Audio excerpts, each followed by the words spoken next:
Oi, tudo bem? Com todos? Com todas? E com todos? Calma, calma.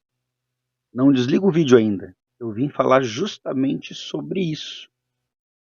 Sobre uma linguagem neutra. Sobre isso que tanta gente tem falado nas redes sociais já há alguns anos e que às vezes na sala de aula aparece como pauta e os alunos me perguntam: temos uma linguagem neutra na língua portuguesa? Se não temos, talvez tenhamos algum dia? Eu posso usar no vestibular? A língua portuguesa, ela é machista?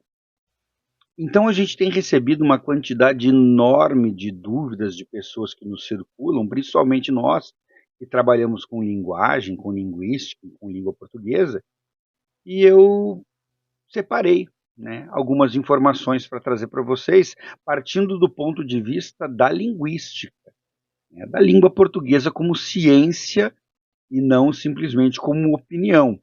Claro, eu tenho a minha opinião e eu quero falar sobre ela também nesse vídeo, mas eu não poderia vir aqui simplesmente trazer uma opinião para vocês, porque eu estou justamente falando da matéria-prima com a qual eu uso para fazer o meu trabalho, que é a língua portuguesa.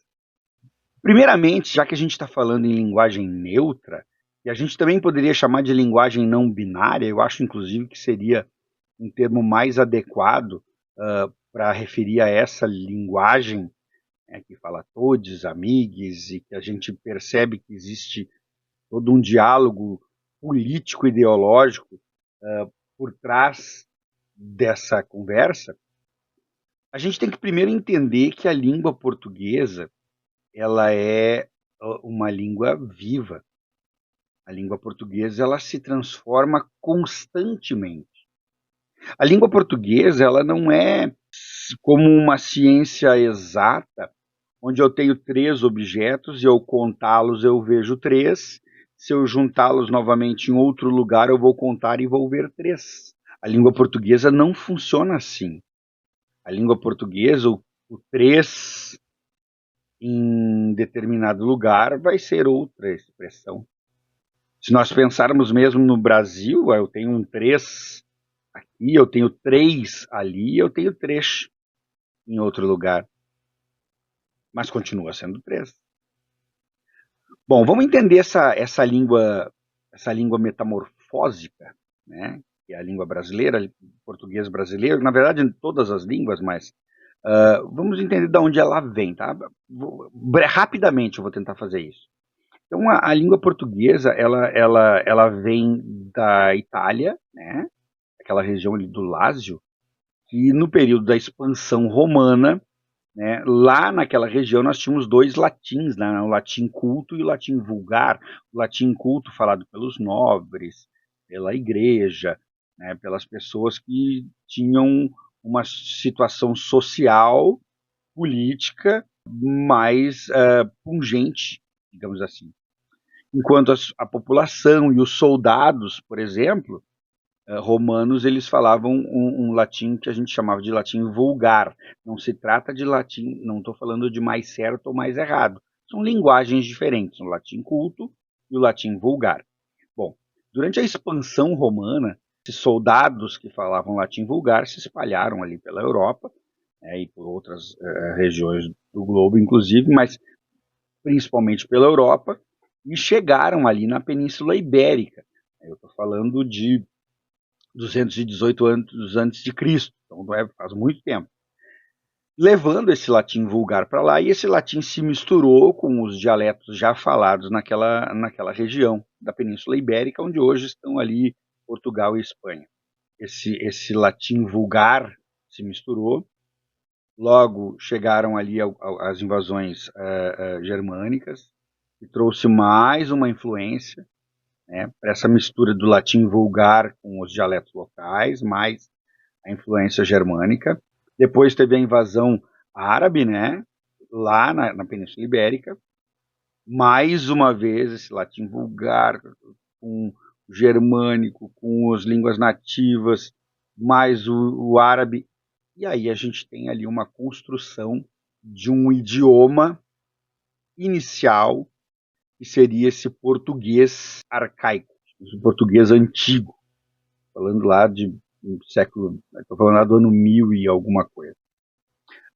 Esse português, claro, ele foi evoluindo, né? Na verdade, a gente tem 3 línguas que descendem diretamente do latim vulgar, né? Que é o francês, o espanhol e o português, mas essa língua portuguesa começa a se expandir ali depois com a expansão de Portugal para outros lugares, na África e na América, e esse português continuou se transformando, e até hoje ele se transforma.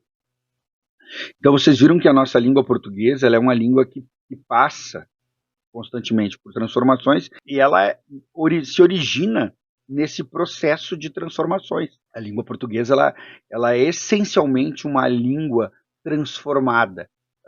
Durante a pesquisa que eu fiz para vir conversar com vocês aqui, eu estava olhando algumas coisas, como por exemplo o mouse do computador, né? Mouse é uma palavra que foi incorporada à língua portuguesa e não faz tanto tempo assim, né? Então a língua portuguesa segue se transformando, evoluindo. Bom, mas vamos voltar ali para essa linguagem neutra. Por que eu falei sobre isso? Porque a língua, a gente não pode dizer que a língua está definitivamente constituída da seguinte forma. Hoje, nós temos a língua como um corpo social, né, a linguagem como um corpo social que se distribui de forma diferente de acordo com diferentes sociedades, culturas, manifestações. Então, um grupo de surfistas que se reúne no final de semana dentro de um grupo que pratica esse esporte vai ter uma determinada linguagem com termos, com formas de se manifestar oralmente que correspondem apenas àquele grupo. Se eu tenho uma audiência onde tem um advogado, um juiz e seus clientes ali, eles vão se manifestar de uma forma diferente, por exemplo, da forma com que esse mesmo advogado se manifesta quando ele vai ao supermercado e ele conversa com o caixa do mercado. Nós temos basicamente, dentro da norma padrão da língua, que é um elemento de linguagem, a constituição de 2 gêneros, o masculino e o feminino, palavras masculinas como o café, né, o cachorro, como o livro, né, e palavras femininas como a casa, a lua, a estante. E essas palavras, elas se mantêm dessa forma. O que não se mantém é a sociedade. Hoje, na sociedade, nós reconhecemos que existem pessoas que não se encaixam em um padrão normativo de gênero sexual. São aquelas pessoas que nós chamamos de não binária. Pois bem, quando é que surgiu a ideia de um termo neutro, de um termo não binário? A partir do momento que essas pessoas que não se sentem representadas por termos masculinos ou femininos gostariam de ser identificadas como tal num ambiente onde tem mais pessoas. Então nós temos aí a ideia de uma pessoa não binária precisando ser identificada com um termo que a represente. A língua portuguesa diz que onde eu tenho um ambiente com várias pessoas, se eu usar o termo masculino, eu estou generalizando, né, para todas. Então, se eu tenho lá um espaço onde tem 1000 pessoas e eu tenho 999 mulheres e um homem, eu vou usar estes espectadores no masculino, para todo mundo. Não vou usar as espectadoras e espectadores. Posso usar? Claro que eu posso.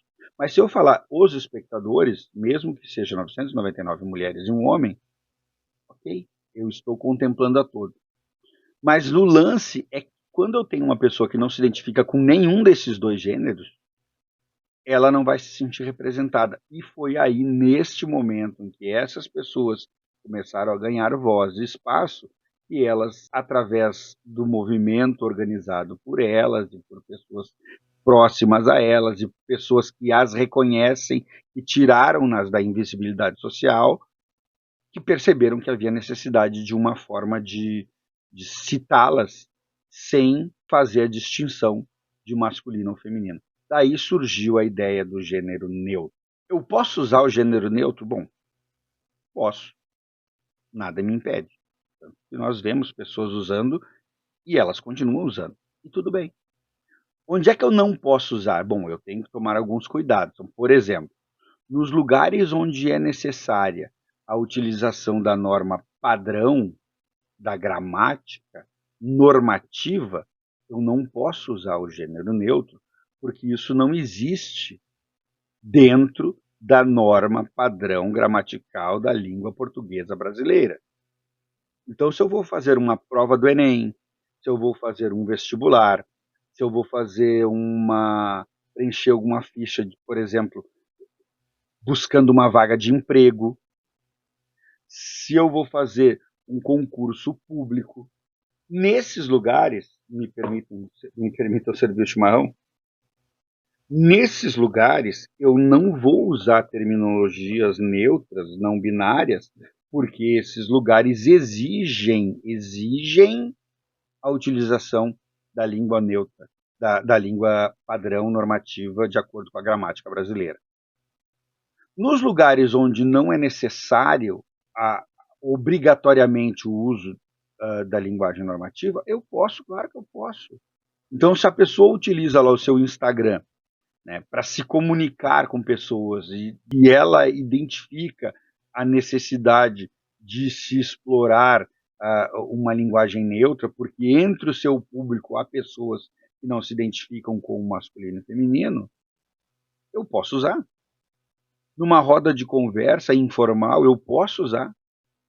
No meu canal do YouTube, ou no meu canal do Instagram, ou nas minhas postagens no Facebook, eu posso usar, porque são meus espaços particulares onde eu posso usar a linguagem que me cabe e que é mais adequada. Assim como eu poderia, por exemplo, usar gírias, assim como eu poderia usar termos regionais e não teria problema nenhum. Eu posso usar uma linguagem num poema que fale da cultura do Rio Grande do Sul, poderia usar um termo muito regional, que não seria nem identificado em outros estados, e tudo bem, porque dentro daquele espaço do poema, isso estaria de acordo. Agora, não poderia usar esse termo regionalizado, específico, numa redação de Enem, quando isso pode prejudicar a minha avaliação, porque eu não conseguiria gerar uma compreensão lá do meu avaliador da redação desse termo ou da expressão que eu estaria usando.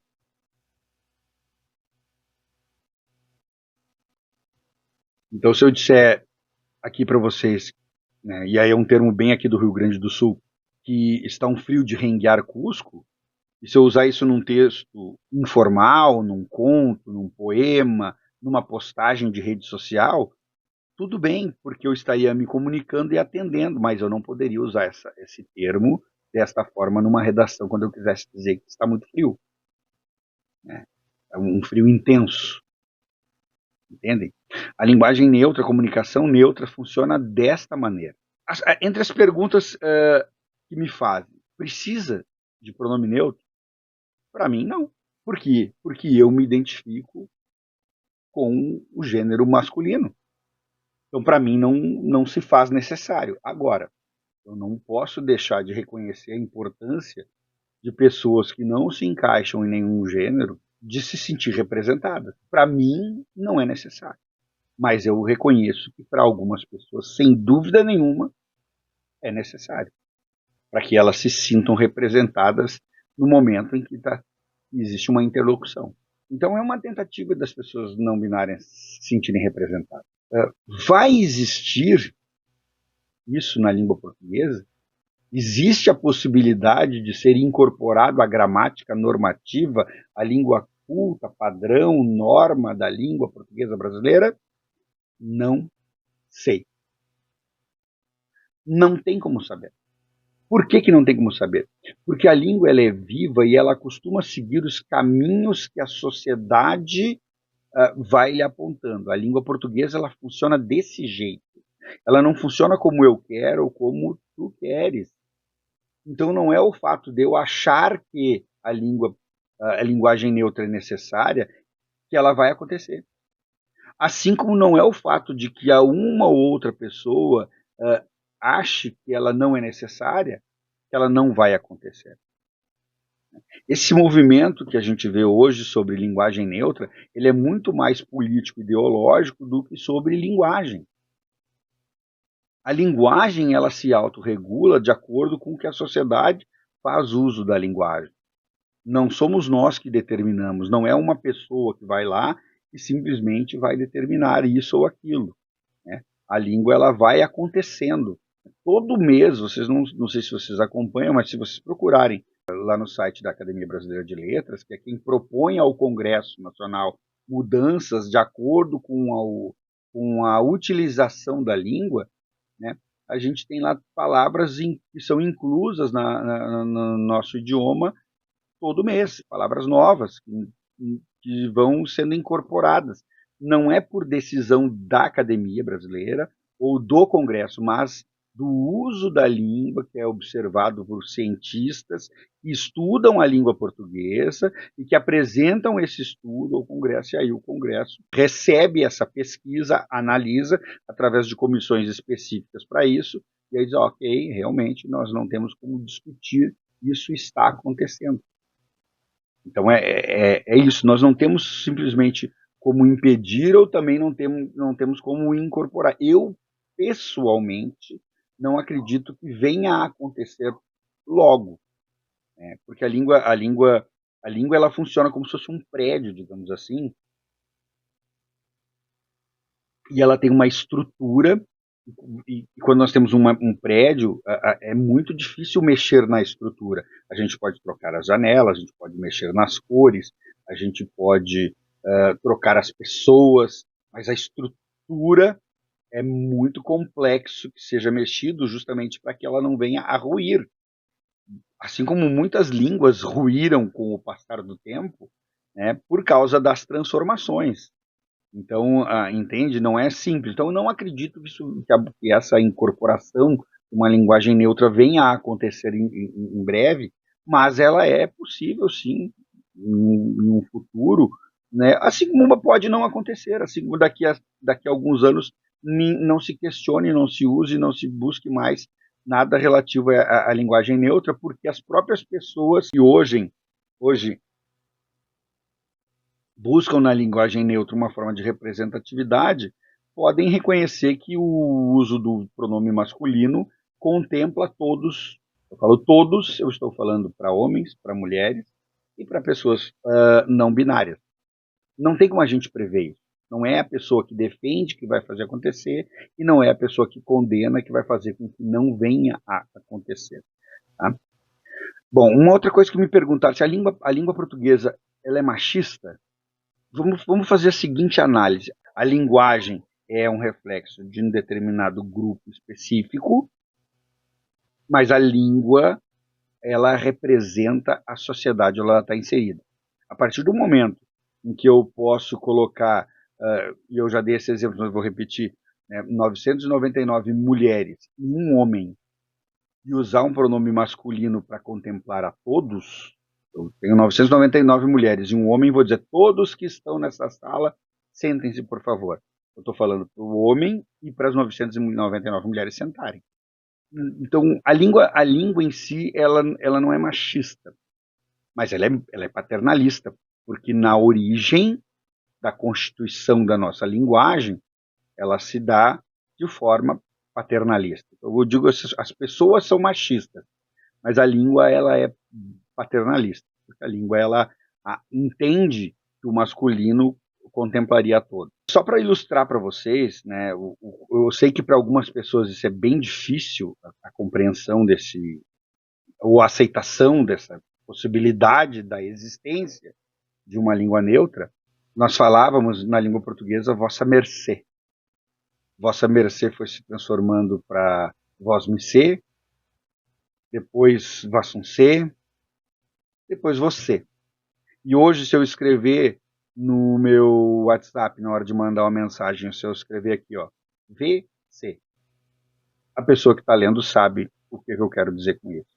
Então, a língua ela vai se transformando. Um outro exemplo são os termos informáticos, né? É bem curioso. Então, o mouse do computador, quando veio esse equipamento tecnológico para o Brasil, ele ficou mouse. e é rato em inglês, né? Camundongo em inglês. Mas o meu teclado, ele deixou de ser keyboard e virou teclado. Por que que eu não traduzi a palavra mouse, mas traduzi a palavra teclado? E por que que o pendrive virou pendrive? Por que que a tecla delete virou delete? Por que que digitalizar um documento eu posso usar o termo escanear e está certo agora, porque está incluso na língua portuguesa? Por que que algumas palavras foram traduzidas e outras foram aportuguesadas e outras se mantiveram exatamente como estavam lá no original, em inglês, como mouse? Porque a língua é viva e é o seu uso que regula a forma com que ela se manifesta. O que que eu penso sobre essa polêmica da linguagem neutra é que é muito curioso hoje vermos propostas de projetos de lei vindas de políticos que querem combater o uso da linguagem neutra e que, inclusive, propõem multas ou punições a quem fizer o seu uso no ambiente acadêmico ou escolar. Mas, ao mesmo tempo, não existe nenhuma lei, nenhum projeto, nada no que se refira ao uso dessa linguagem no ambiente acadêmico ou escolar. Isso só corrobora a ideia que eu tenho de que, quando se fala em linguagem neutra, a preocupação muito maior dessas pessoas é no uso ideológico dessa ideia do que no estudo da linguagem, da linguística, da língua, da evolução da língua portuguesa, da construção da língua portuguesa como um todo. Ou seja, eu não reconheço como útil em aspecto nenhum a discussão ideológica da língua, quando na verdade a língua se autorregula de acordo com o uso social que se faz dela. Hoje essa discussão de pronome neutro é muito mais no sentido de instaurar um terror entre educadores, escolas, estudantes, do que realmente propor alguma coisa útil no sentido de que se discute a língua e a forma com que ela se manifesta. Não existem propostas para impor o uso de uma linguagem neutra, mas e também não se usa por uma razão simples. Um professor não vai ensinar linguagem neutra na escola porque ela não existe. E o que o professor ensina é aquilo que está dentro da norma padrão regulamentar culta da língua portuguesa brasileira gramatical. Então, por que dessa discussão e por que dessas propostas de lei puramente ideológica? Tenta usar a língua, assim como várias outras pautas aí identitárias, como ferramenta de cunho ideológico partidário de posicionamento político. Não contribui em absolutamente nada. A lei é só para quem não quer. Quem quer não fala em lei. E aí, como é que eu posso contemplar, então, a todos? Ou a todas? Ou a todos? Aí cabe o aspecto humano da sensibilidade do professor. Os meus estudantes sabem que quando eu entro na sala de aula eu me refiro a eles como bom dia ou boa tarde, pessoas queridas do meu coração. E quando eu falo pessoas, eu estou falando com eles, estou falando com elas, estou falando com eles. A minha ideia sempre é tentar contemplar a todos. Espero que eu tenha trazido uma luz sobre esse assunto, que eu sei que ele é polêmico. O vídeo ficou um pouco longo, mas e teria muito a se falar ainda sobre linguagem neutra. Para concluir, tá? Para encerrar aqui, não existe linguagem neutra na língua padrão português normativa regulada pela gramática, mas a língua padrão português normativa regulada pela gramática, ela é especificamente voltada à língua escrita. A linguagem falada, que é outra linguagem, ela permite que eu use o pronome neutro, da mesma forma que eu posso usar uma gíria, da forma que eu posso usar um termo específico para determinada profissão, como eu posso usar um termo específico para uma determinada região, e tudo bem. São coisas diferentes, são linguagens diferentes. O português escrito, normativo, o português falado, coloquial, popular, que contempla toda a sociedade. Espero que eu tenha ajudado todos vocês a tirar as dúvidas e, mais uma vez, eu vou pedir aqui, ó, quem ficou até agora aqui no vídeo, imagina aí 30 minutinhos aí quase conversando comigo, dá um likezinho aqui para nós, para eu saber que esse vídeo foi útil para vocês. Dá um likezinho, se inscreve aqui no canal, então, ó, eu abraço. Quem se inscreve no canal e comentem aqui se vocês concordam, o que vocês discordam ou perguntem o que vocês quiserem, eu normalmente respondo a todo mundo que me pergunta por aqui. Tá certo, gente?